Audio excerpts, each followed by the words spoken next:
Big up on yourself, people.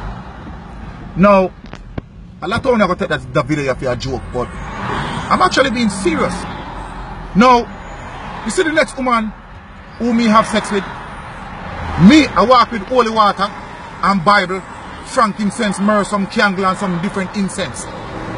Because me, after anoint your pum pum in a holy water, slap it up with the Bible, read a psalm, burn some incense and myrrh, and try to cast out some dopey and some demon, vampire and all sort of crosses when you have on a pum pum. Can we realize that you're not found a woman out there? We don't have some crosses, pum pum. Everything we have got good for a man. And a man get a one fucker found and God know. The man turn crosses, him salt. So me I say, no found any fit no sir. No found any fit get on the pum pum start out. See me? No found if you go to church and tell the pastor, say, Pastor, pray for me salt pum pum. Pray for it. Because no found a pum pum. Jesus Christ. Crosses. No sir. No. It's not every woman pum pum crosses.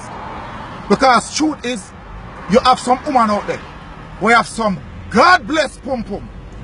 The moment you go near the pum pum, touch it, have sex with a woman who have a God bless pum pum, and your whole life set, money start run, your health start get good, your house gone up, everything start going good for you.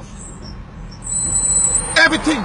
Someone big up all of the woman them with some God bless pum pum. I see all dirty crosses them with some salt pum pum on the need to get to the pum pum sort out.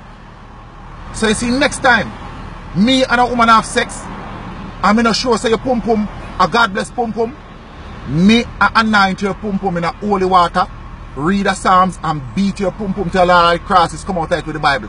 You hear that? We have a good day.